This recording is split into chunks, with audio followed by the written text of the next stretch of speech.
Welcome to Moments with Marianne. I'm so delighted we're spending this time here today. We have a very inspiring show coming right up with two very special guests. Our first guest today is Rabbi Simon Jacobson, and he's here to share with us his new book, Toward a Meaningful Life. Now, Rabbi shares emotional, psychological, and spiritual skills to help people live their most meaningful lives. An engaged sage with an open, empathic, and non-judgmental approach, he provides clarity, solutions, and new perspectives based on timeless teachings. So let's welcome to the show, Rabbi Simon Jacobson. Thank you, Marianne, for having me. Pleasure to be here. What an honor it is to have you here and to talk about your new book, especially in the new year. I mean, I think it's a book that everyone is kind of searching for. It's like, how do I find meaning in my life? Absolutely. You know, we get so caught up with survival and the routines and patterns to just make ends meet. And we sometimes forget the core and essence of everything is why are we here? Like a business has to have a mission statement, so does every individual. Like, what is your calling? I often ask people, like, who are you? And they give me their business cards. And I say, that's what you do. It's not who you are. And some people sigh and say, okay, well, you know what? I've been doing this for so long. What I do has become who I am. When really it should be the other way around. Who you are should define what you do. So yes, meaning, purpose is always the hub upon which everything else should be built. But that takes work in this, materialistic world that distracts us. And we sometimes forget about that core truth. Well, I think right now, especially, after we've gone through so much and continue to go as a civilization through so much, people are asking these deeper questions. Like, who am I? Who am I truly?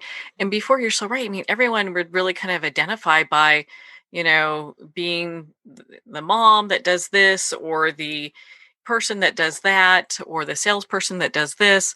And to get to the point of who you really are, I mean, I think sometimes people don't even know how to answer that question. Absolutely. I would even go further. I think we're not educated. Our school systems and even our homes really don't train us to think that way.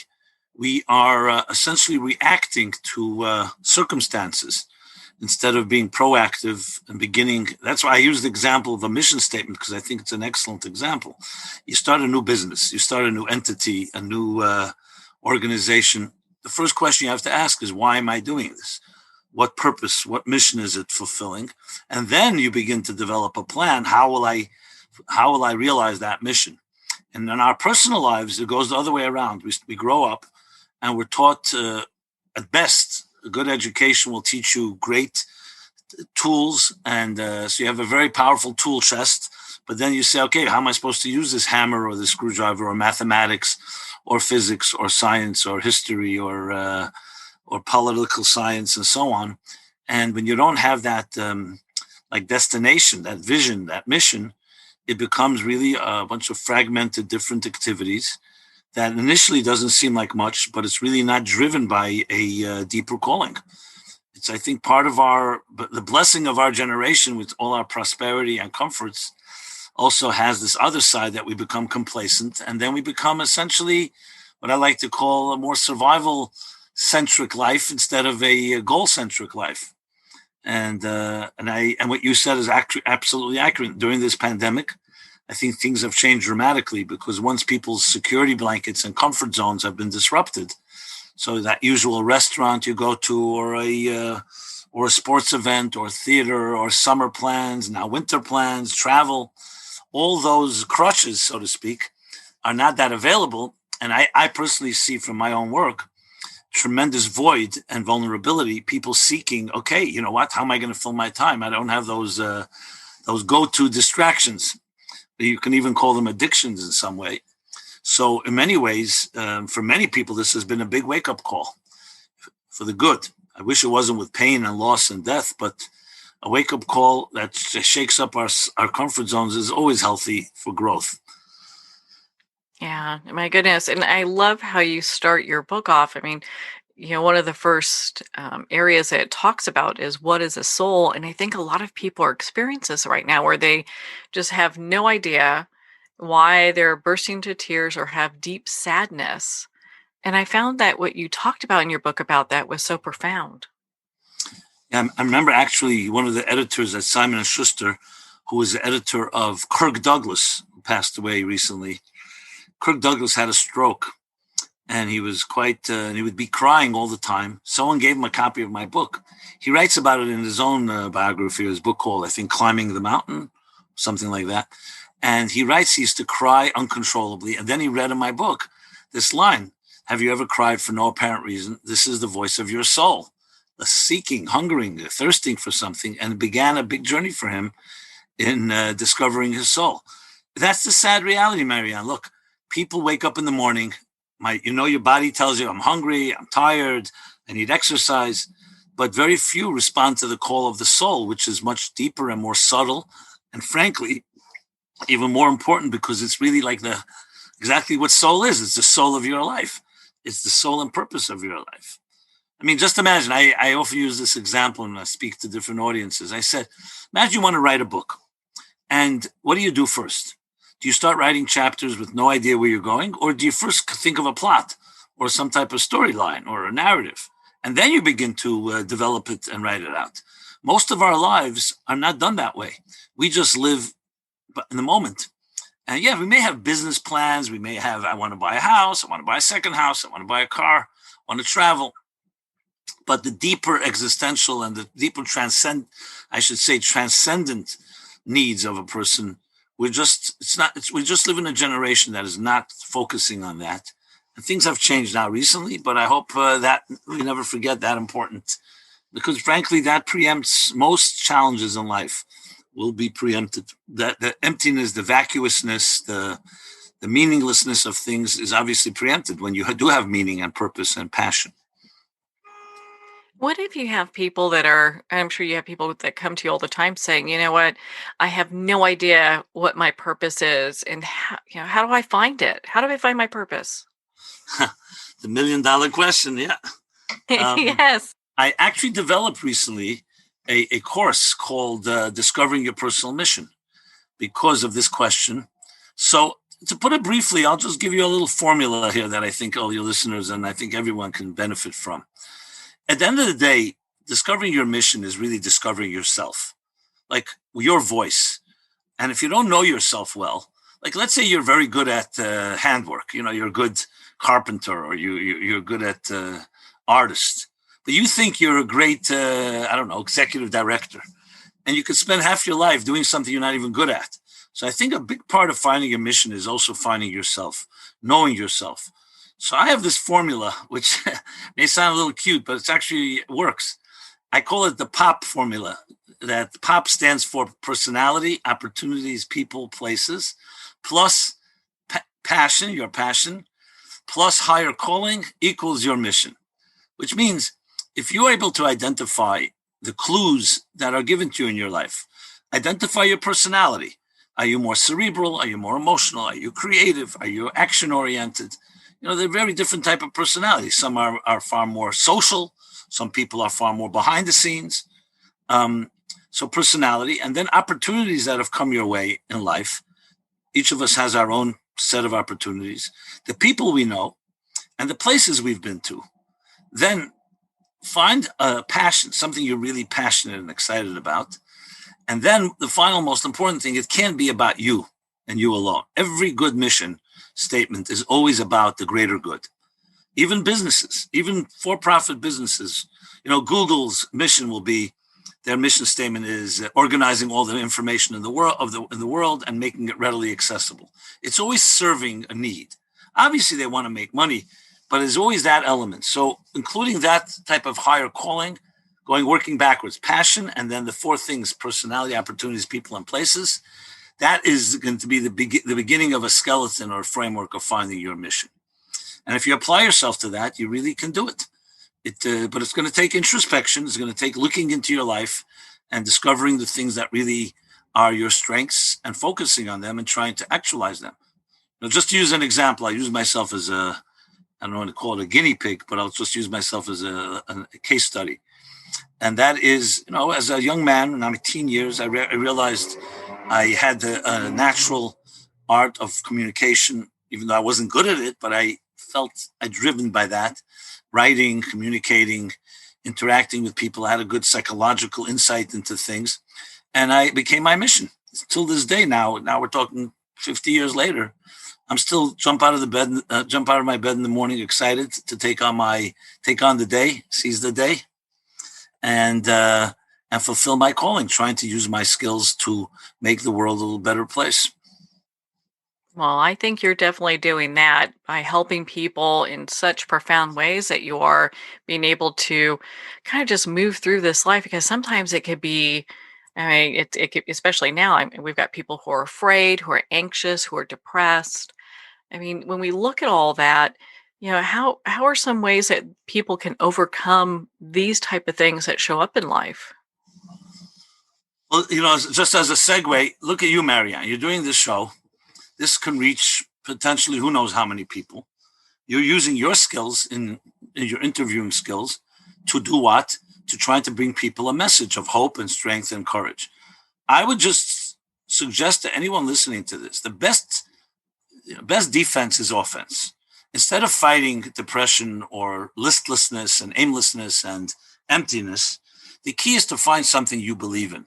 And it could come down to a simple thing as this: making a call once a day, or making several calls to people and saying, hey, how you doing? Or sharing via email or social media a nice inspirational thought that came your way. And it's just the press of a button. But I find there's so many easy things you can do that put you into the driver's seat, so to speak, where you are bringing warmth and light to others. That, to me, as simple as it sounds, can be a tremendous tool to counter the negative forces that settle in when we're just like not doing anything. Because that's nature abhors a vacuum, and so does the human condition. A vacuum means you're sitting around bored, depressed, what's going to happen, pandemic, lockdowns, the schools, my children, and all this stuff going on. And the opposite of that is saying, no, today's a new day. I'm going to sit down with myself, my loved ones, if you have children, with your children, and say, let's make a project for the day. We're going to reach 10 people today with some type of positive message. And small things like that change your attitude. I mean, they used to say, there's an expression, they say, as your neurons are fired, that's how they get wired. You think positively, and then your being becomes a positive one. People say, if positive things happened in my life, I'd be a positive person. And I would respond, do positive things, and then positive things will happen in your life, Gosh, that's so important, because a lot of times people are waiting, for maybe opportunities to just show up at their doorstep instead of going out and creating them. I mean, it doesn't take much to reach out to people, and it makes such a huge difference. It's also empowering, because when you are on the receiving end, like in a sense, you're almost saying, I can't initiate it myself. I can't generate. As soon as you generate, by initiating, by reaching out, by being proactive, it builds your own self-confidence. You say, you know what, I could take a leap. It may not be perfect, but I'm not waiting for something to happen. My father was a journalist, and he used to always tell me there are three types of people: people who make things happen, people who watch things happen, and people who ask what happened. So I think we should all be people who make things happen. That changes everything. I think so too. I mean, my goodness, your book has so much great information. You really dive into what is love. Why did you decide that that was real important, especially now? Well, we all know love is like perhaps the essence of all of life. What would we be like without love? As children, look at children that are unloved or don't have someone to love them. Love is like oxygen and water for our souls. Really, nothing less than that. And so number one is the driving force that really shapes who you are. When you're loved unconditionally, especially in your early formative years, you grow up more confident, more secure, more ready to take more risk, able to trust, able to build your own relationships. And of course, the contrast is also true. When you're lacking that, it's like a flower without water, it withers. We start second guessing ourselves. We don't feel that confidence. It's hard to trust. So that's number one, Marianne. The love is like essentially like the essence of what makes us tick. Number two is, think of it this way: if each of us were more loving people, what kind of world would we live in? With all this polarization and all the frustrations we're having, it's and the cynicism around politics and power. I don't know who coined this, but they coined when the world will, when the power of love will be stronger than the love of power, the world will change. So I really see love, and maybe it's the naive side of me, but I don't want to let it go. The idealistic side, and I say that half jokingly, because I really believe that love does make the world go round. And whenever you see love, you see growth, you see things thriving and flourishing. And when you don't, you can rest assured there's going to be some collision. So, I mean, I can't overstate the case for love. What do you think? I agree with you 100%. And I really appreciate you sharing that, because I think especially now, so many people, we feel so divided as a country and just as a people. And I have friends in different countries that are, having similar polarizations in their countries as well. Right. And it's interesting, when you talk about love, is that what you feel is like the bridge that will gap and heal our nation? Yeah, and it begins with loving yourself. I think when you don't love yourself, it's hard to love someone else. And I don't mean arrogance, and I don't mean self-love in the narcissistic way. I mean self-love is respecting yourself. Look, I always tell people there's the arguments in this country that have literally turned friends against each other. People don't speak to each other, whether it was around the politics of the last 4 years or the elections or other stuff. And I said, 1 second, I have brothers and sisters. I love them dearly. I disagree with them in many ways, adamantly even. Why does disagreement have to turn into hate or personal attacks? I just don't understand it. It's very disturbing to me. I mean, I understand it, but I mean to say, it's like, it doesn't make any sense. Why do I have to be wrong for you to be right? Why can't we just have an intelligent conversation? You know what? And we can disagree. That's what intelligent people do.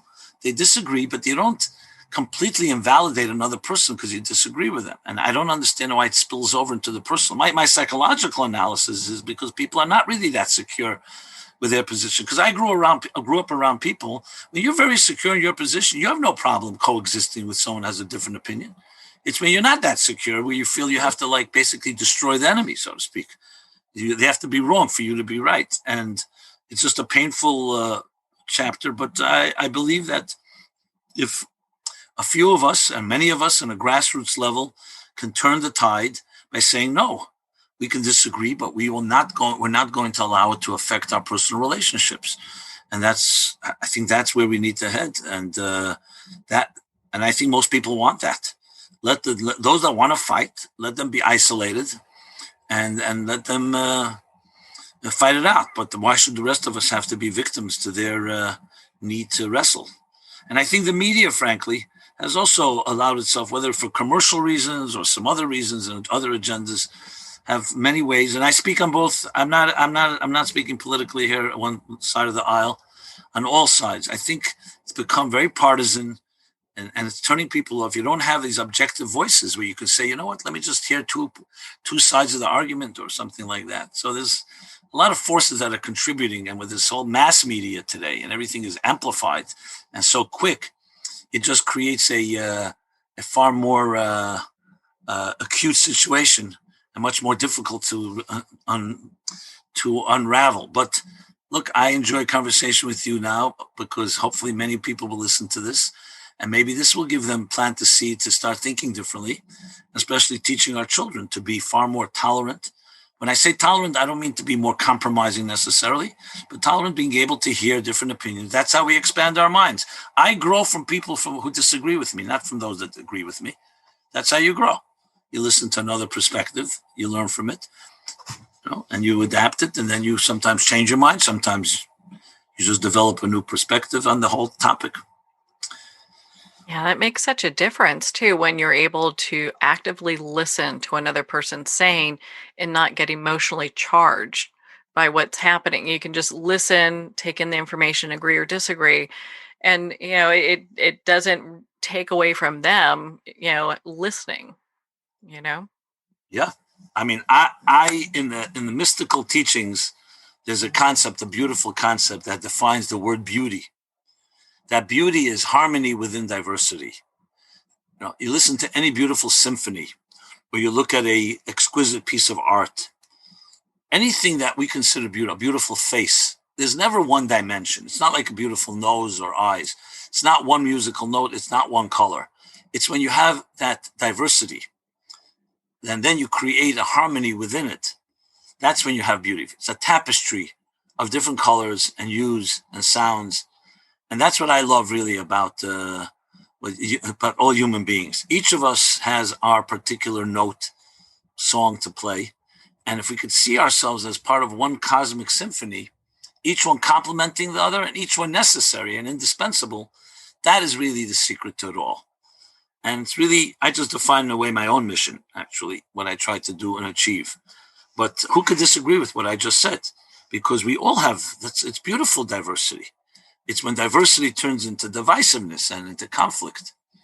But diversity itself, put into the right order, you will create the most beautiful and exquisite art, music, and the same thing with the human race. Whenever you see people really working well together, that's exactly what you're seeing.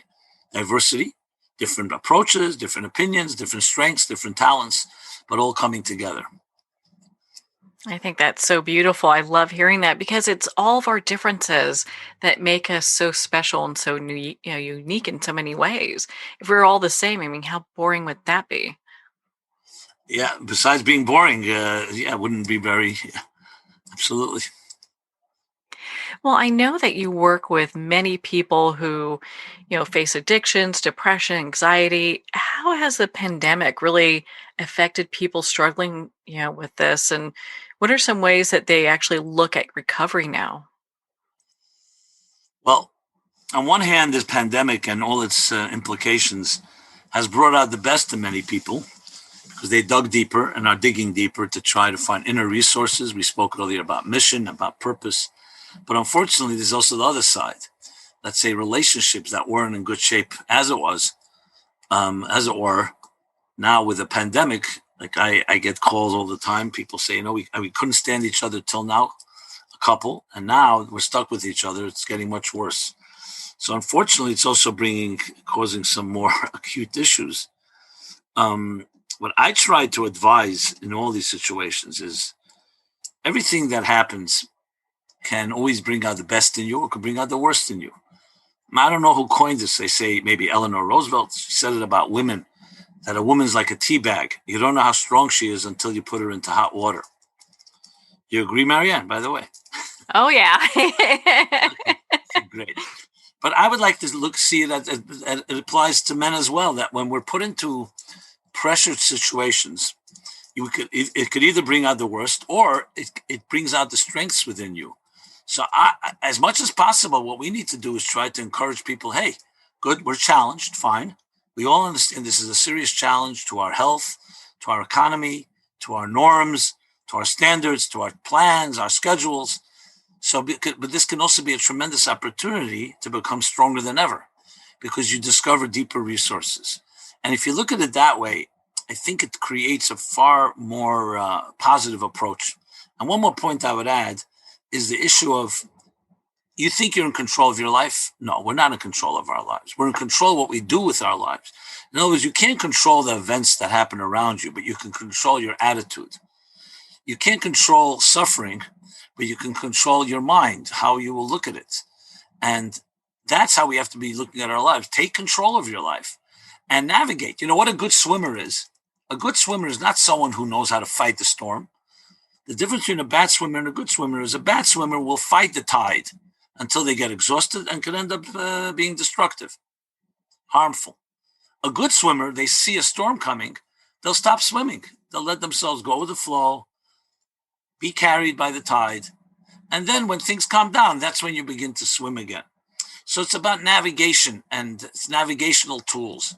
I have to say, I think all of us have been spoiled somewhat the last 60, 70 years since World War II, especially in the United States. We have not had real internal challenges.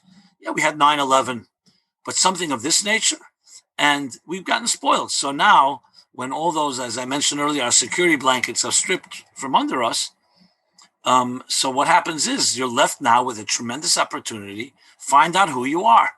I think it was Warren Buffett that said, not about this, but in general, that when the tide is out, you can see who's been swimming naked.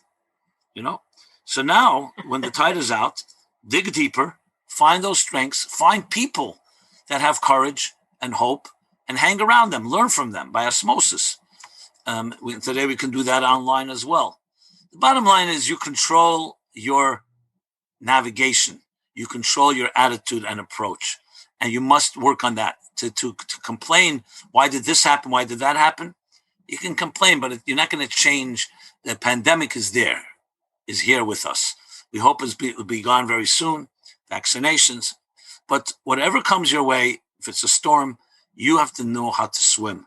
And sometimes you have to float and go with the flow. Sometimes you have to take a forward thrust ahead. And it's really learning how to navigate. That's the key to everything.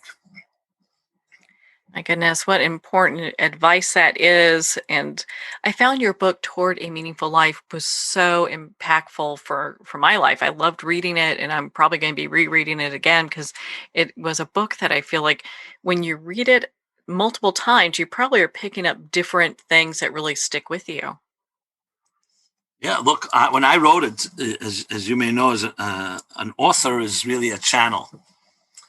You write. You're the writer, but you're really trying to channel a wisdom that's greater than yourself. Because at the end of the day, the book belongs to the readers, not to the author. And you try to get yourself out of the way and try to take the pulse and get in touch with the challenges people face. And I think I did not a bad job, if I may say so myself.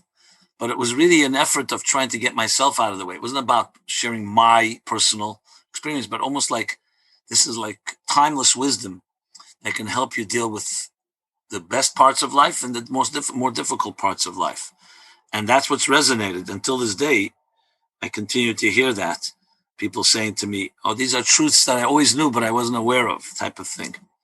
And to me, that's the greatest compliment, because it means you touch that inner nerve, so to speak.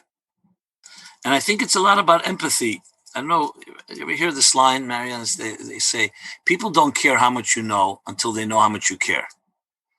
Yeah. I think when people feel that you care, it opens up a door between hearts. A heart speaks to a heart. A heart is reflected in a heart. I use a line, I think in the back of the book, words from the heart enter the heart. I'm a very big believer in that emotional intelligence that really connects us, because you could philosophize and share ideas and concepts, and it's all brainy and cerebral. It's like playing chess. But when you touch a heart and you use your mind to help, so to speak, transcend our emotional subjectivity and connect to each other with care, it opens up unbelievable channels of blessings and clarity and just in general hope and a bright future. And gosh, don't we all need a little bit of that right now? I mean, it's exactly where we need to kind of put our attention and focus on. My goodness, I mean, we could talk for hours. I just really appreciate the time that we're spending here together. Where can our listeners connect with you and learn more about your work and be part of your community? Absolutely. Thank you for your kind words. So I have a website, which really is maybe a catch-all for everything. It's called meaningfullife.com. How do you like that? meaningfullife.com. There you can find, first of all, you can access me. If anybody has any questions, I'm accessible. Just write to me. We're on all the platforms, social media platforms, WhatsApp, Instagram, Facebook, you name it, YouTube. Secondly, there's a full calendar of events that have really been increased, especially in the last months, due to the circumstances and the upheavals of our times, unprecedented upheavals, I should say. So please take advantage of different programming for different audiences on all type of platforms, whether it's text, like articles, or audio, video, you name it, short, long. And to me, it's the most sacred experiences to intersect, or we call cross-pollinate between kindred spirits and souls. As diverse as we are, we're all part of that one tapestry I mentioned. So again, meaningfullife.com, you'll find everything there. And I love to hear from everyone. Well, Simon, thank you so much for taking the time to be on a show with us here today. It was a great pleasure, Marianne, to be with you. You're very kind, great questions, and I hope it helps. Well, thank you, Rabbi. It has been such an honor to spend this time with you and to talk about your new book, Toward a Meaningful Life. Again, if you'd like to connect with Rabbi, you can at meaningfullife.com for more information. His book, Toward a Meaningful Life, is available on Amazon, Barnes & Noble, and all indie retailers. And if you don't see it on the shelf, ask for them to order it. So you'll want to stay tuned for our next special guest. The editors of the Jewish Annotated New Testament show how and why Jews and Christians read many of the same biblical texts, including passages, differently. On that note, we're going to pause here for a quick break. You've been listening to Moments with Marianne. We'll be right back after these messages.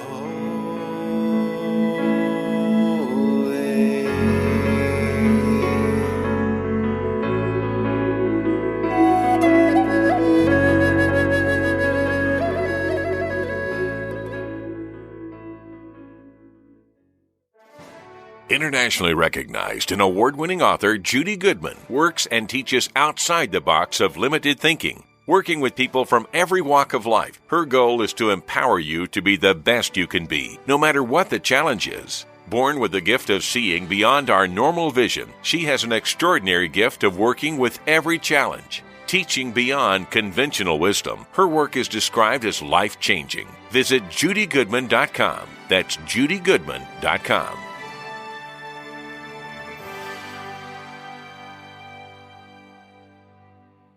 There comes a moment when you realize you're somewhere special, when you discover that each beautiful creature that you see has been rescued from a life of absolute horror and brought to this incredibly free place. Here's where their lives were forever changed and where yours will as well. Discover over 500 tigers, bears, and lions at the brand new visitor center at the Wild Animal Sanctuary just outside Denver. For more information, visit wildanimalsanctuary.org. Discover true freedom at the Wild Animal Sanctuary. Have you ever had the sense that your thoughts might actually be doing something? Ancient secrets of manifesting have been masterfully revealed in the award-winning book Manifesting 1-2-3 by Ken Elliott. For the first time, the author's experiences and stories in this book describe exactly how your thoughts can create anything. You've been doing this all your life, but it's never been fully explained for you until now. Visit manifesting123.com for more information today. Manifesting123.com.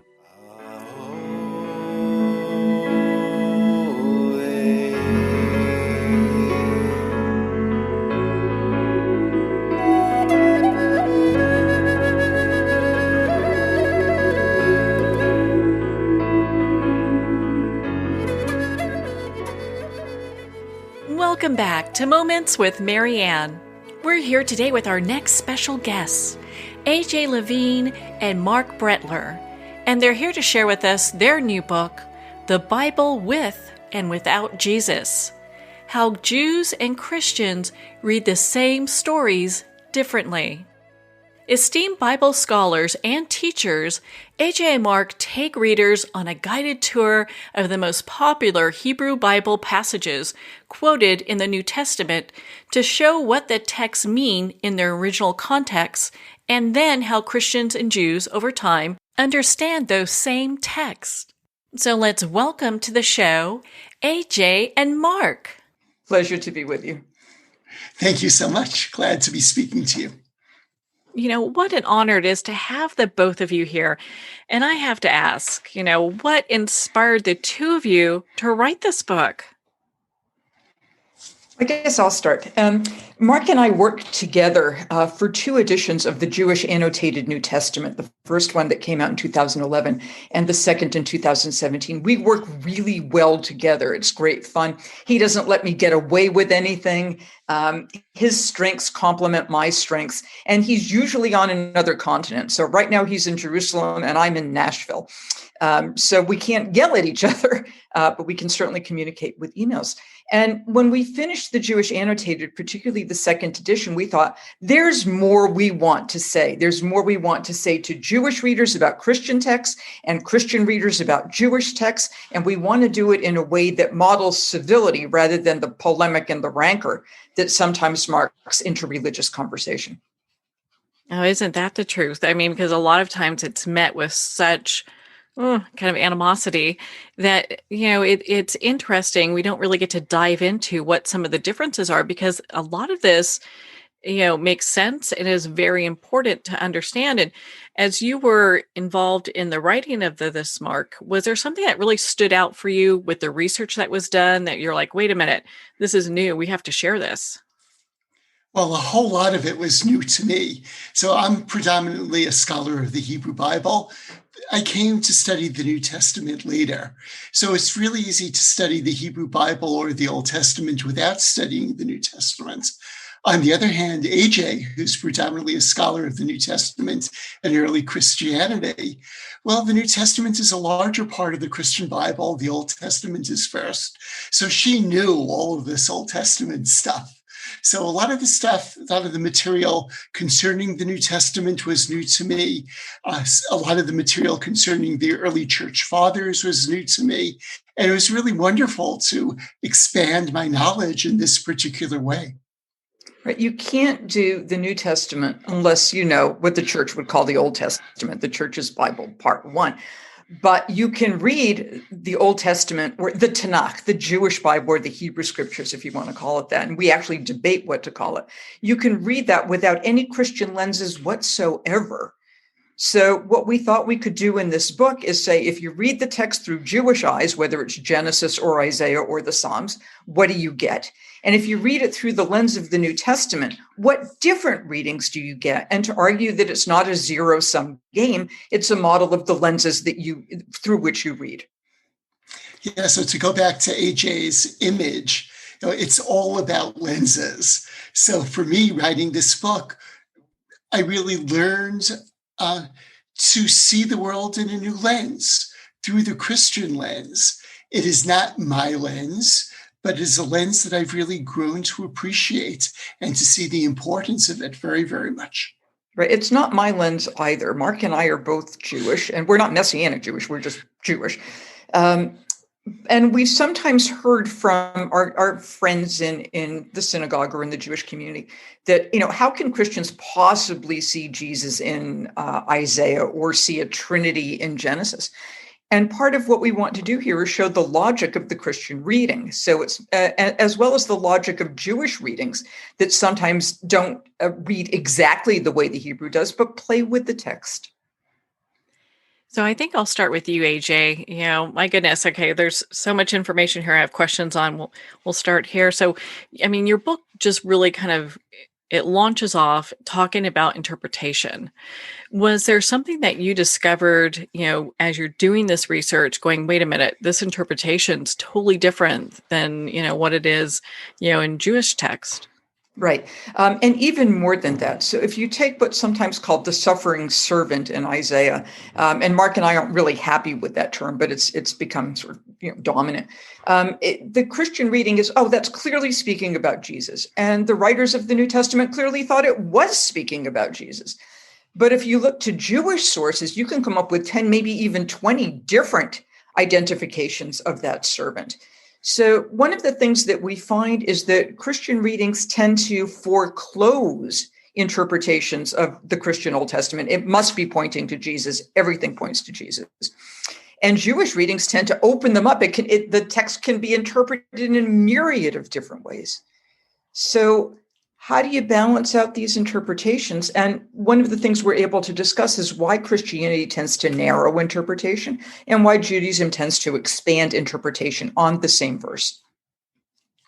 And I really hope one thing that we did AJ twice used the word clearly in her previous comments.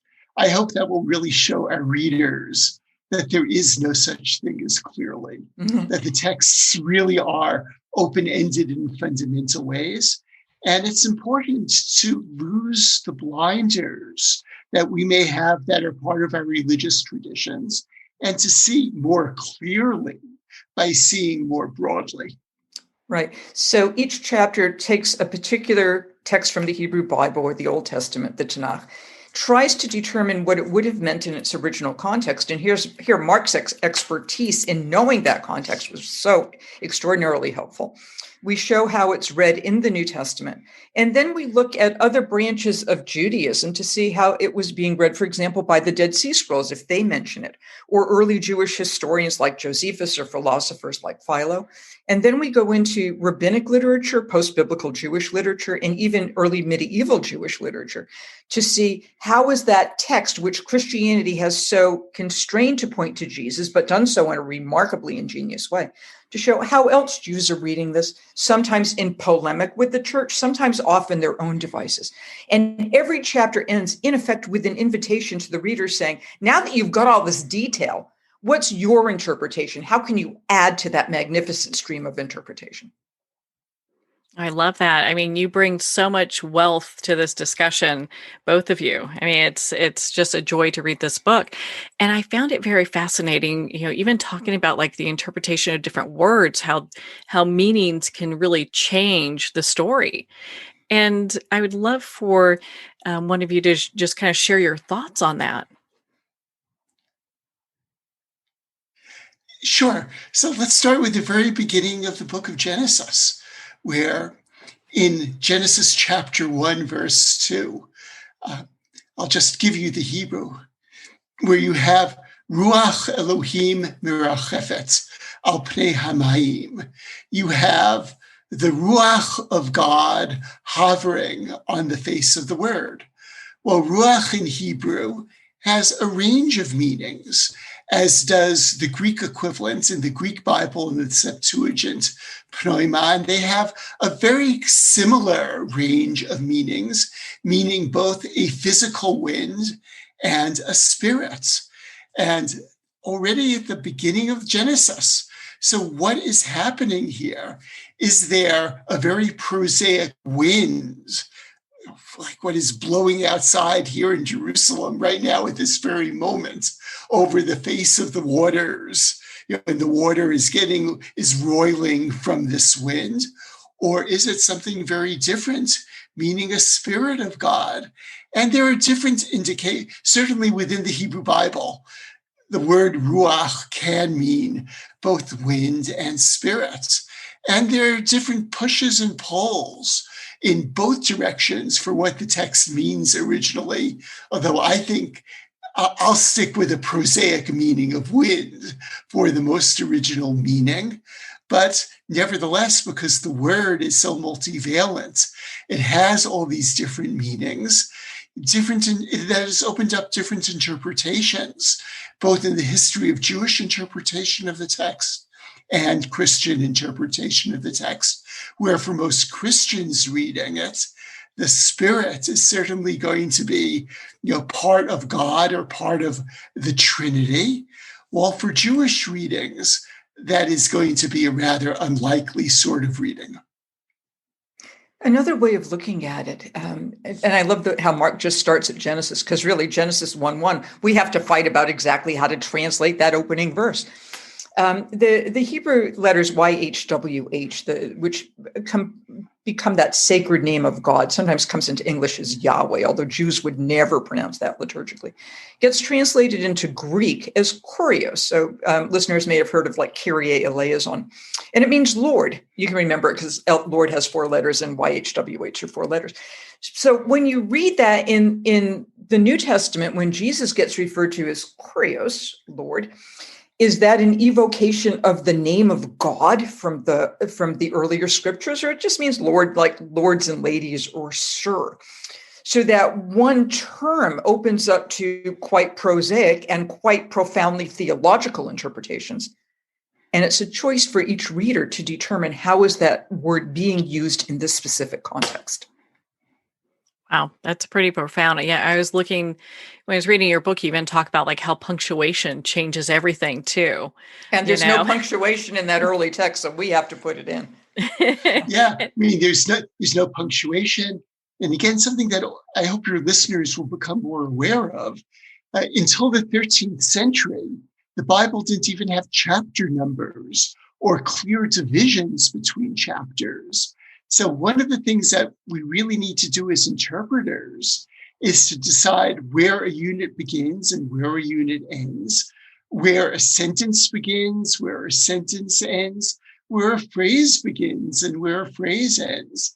And I'm sorry, I just like this example too much, but the difference between let's eat grandma and let's eat, grandma is very, very profound. And you have tens of such cases in the Hebrew Bible where the difference in punctuation is extremely significant. And in that case, the Jewish tradition may take the verse in one direction and the Christian tradition may take the verse in another, and they're both right. Yeah, and the classic example which we talk about is, do you have in Isaiah chapter 40, a voice calls out, in the wilderness, which is the predominant Jewish tradition of the way of reading it? Or do you have a voice calls out in the wilderness? And then you have a colon after that, which is the way in which the New Testament takes that verse from Isaiah chapter 40. That really makes a difference. Right. And the Dead Sea Scrolls actually allow for both readings. Yeah, no punctuation yet. Oh my gosh. I was about ready to ask about that, your thoughts on the Dead Sea Scrolls. They're fabulous for a variety of reasons. But one of the things they tell us is a little bit about the instability of some texts, where you have different versions of the same text, because we don't have printing presses yet, and the scribes are out there doing what they want with the copies that they've got. The Dead Sea Scrolls also even raise the question of what is considered to be sacred scripture, or what's canonical. They never give us a copy of the book of Esther. Did they just not think it was worth reading? Or did we miss it somewhere and it will surface in some cave later on? They give us different versions of the same text. And then they give us a war scroll, a scroll of hymns, additions to text, commentaries on text, and so on. Yeah. And just to add two things to what AJ said. They're super important because they indicate a pluriformity of biblical texts, or what would become biblical texts in the late Second Temple period. So very often people would say, oh, the New Testament is misquoting the Hebrew Bible or the Tanakh or the Old Testament. That's a very strong claim, and that probably is not the case.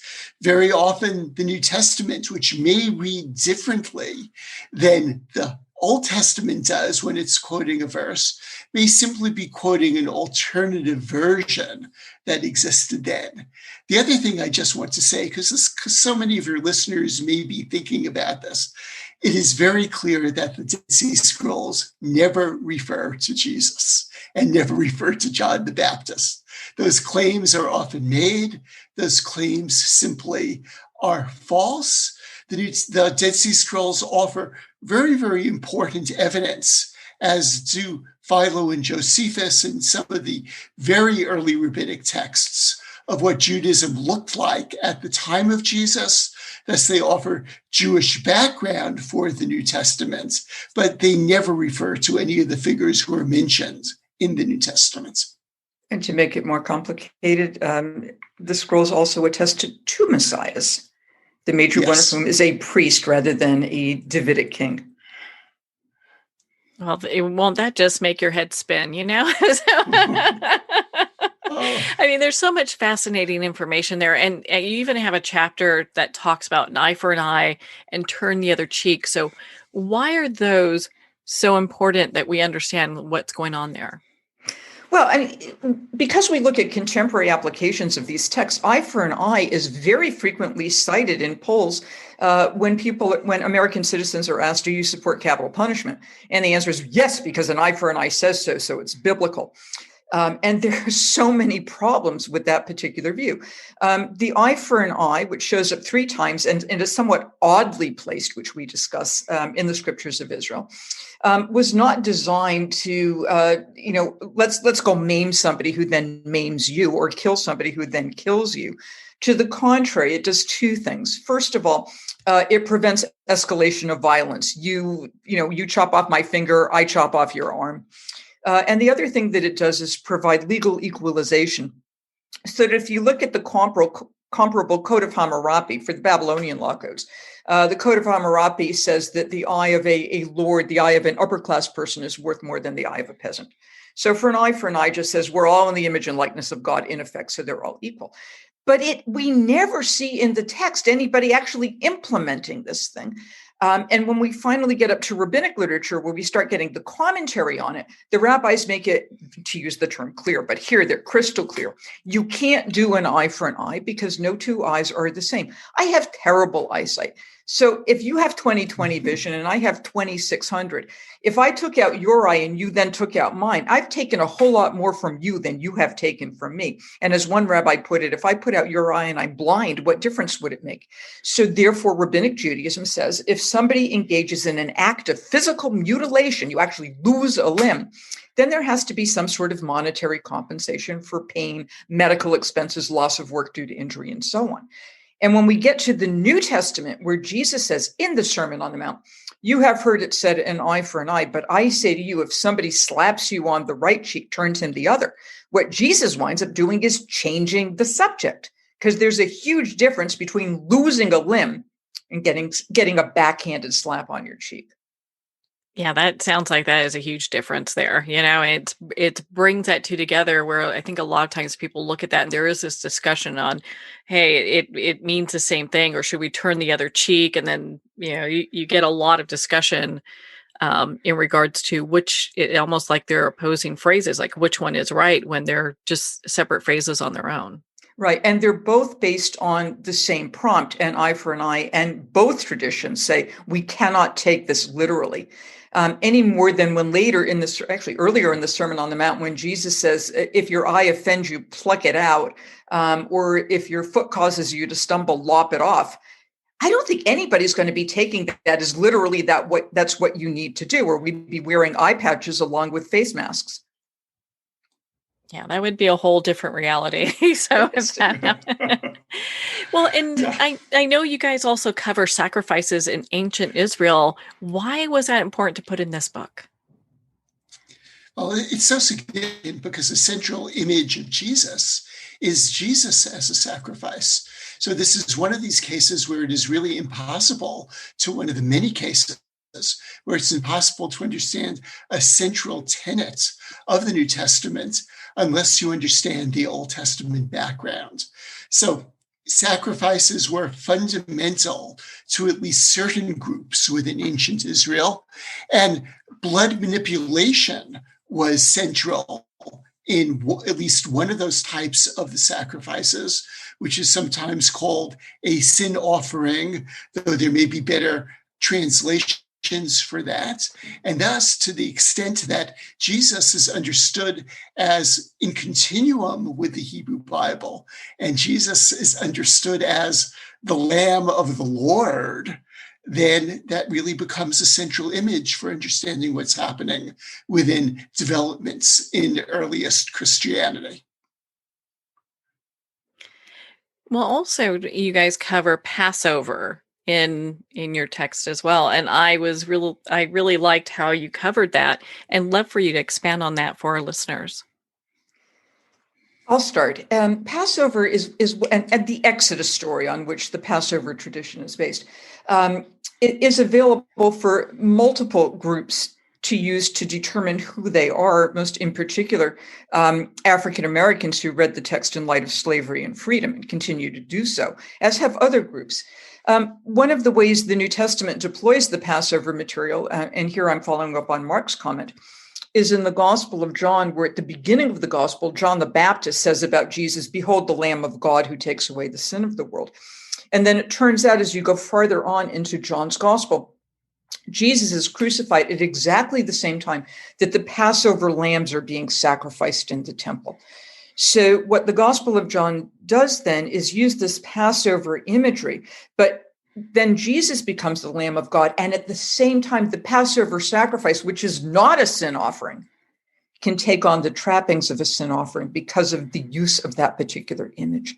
We also discuss how Passover is interpreted differently as we go through the centuries in Judaism. What happens in Judaism when there's no longer a temple where which you would make that paschal offering? Because in the year 70, the Romans burned down the temple, and that was the end of the Jewish sacrificial system. How then do you tell the Passover story? And how would Christians tell that Passover story, where instead of thinking so much about the Exodus from Egypt, the church will start thinking about Jesus as bringing people not from slavery to freedom in a physical sense, but bringing people from the slavery of sin to the freedom of grace. So how do the metaphors change? And I don't want your listeners to think that I'm obsessed with blood, but the issue of blood also returns with the Passover sacrifice and with the whole image of Passover, because ultimately in Exodus chapters 12 and 13, the blood is put on around the doorposts and on the lintel of the Israelite houses so that the Israelites are saved. So again, we have the image of blood and saving, which becomes very crucial for early Christianity as well. Right. And we do have to tell that's a one-off. It's not like Jews are continuing to do that every year. I mean, I think if we had to, we'd have to get a zoning variance in Nashville. In the Epistle to the Hebrews, which is in the New Testament, and it sometimes confuses my students, like, why don't Jews read this because it's called the Epistle to the Hebrews? Well, because it's in the New Testament. This text asserts that you can't have forgiveness of sin without blood. So a number of my Christian friends will suggest to me, gee, AJ, what do you do now that you can't sacrifice animals? Or, do you have to get special permission from the government to go kill a lamb every year? So one of the things we're able to do is to show how Jews understand issues of sacrifice, particularly when there's no temple in which to make a sacrificial offering, whether in the 6th century BCE or BC, if you prefer, when the first temple was destroyed by the Babylonians, or then in the 1st century of the Common Era when the Romans destroyed the temple. Jews don't claim that you require blood sacrifice in order to have freedom from sin.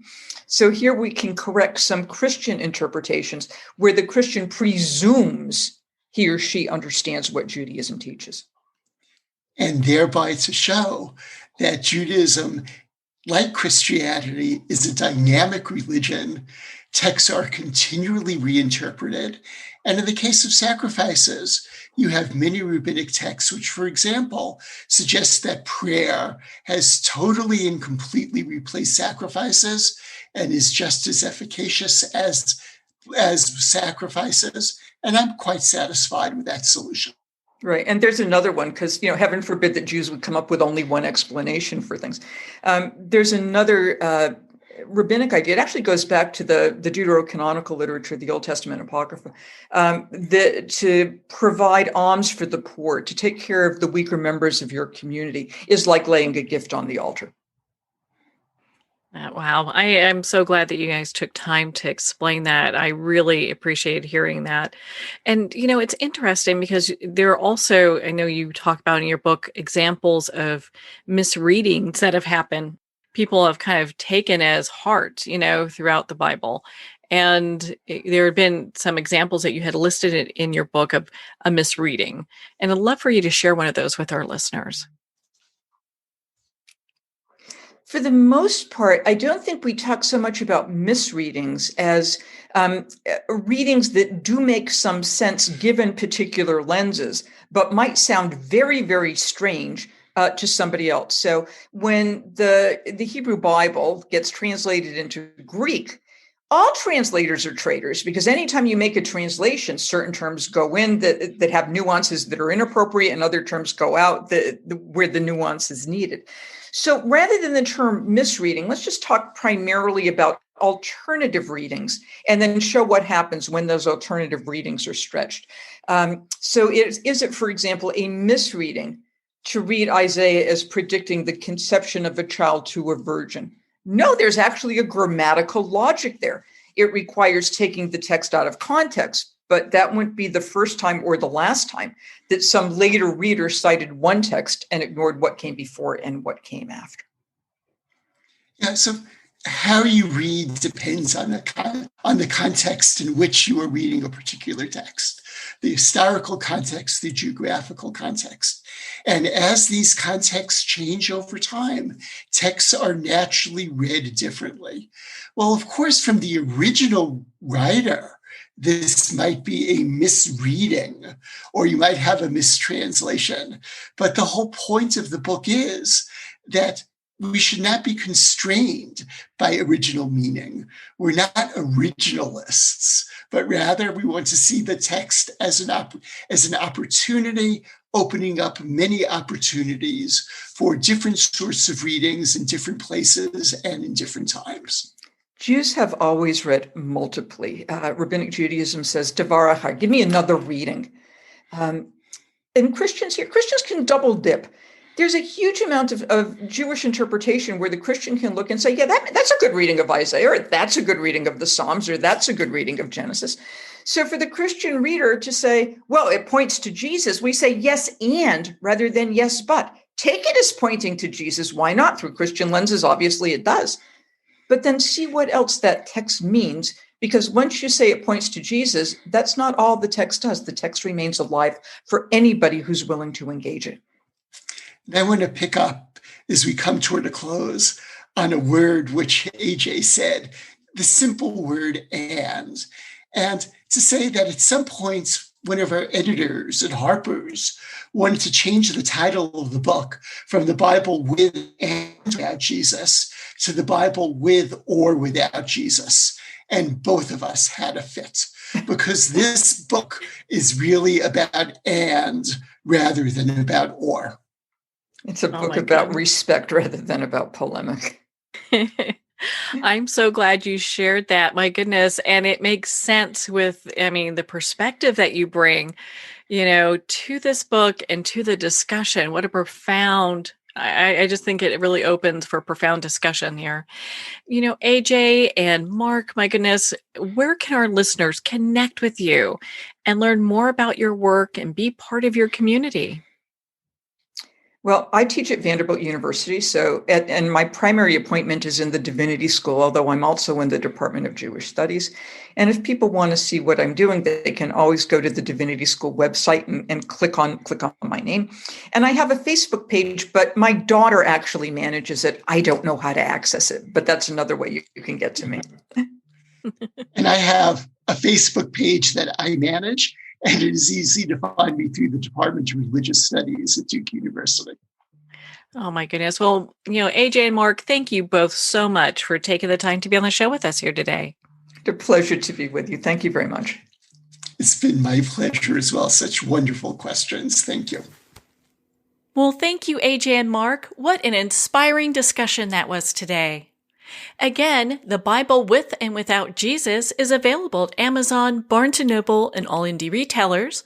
And if you don't see it on the shelf, ask for them to order it. And of course, it's available on Kindle. Well, we're at the end of our time today. I would like to thank everyone for tuning in. You're listening to Moments with Marianne. And remember, make every moment count.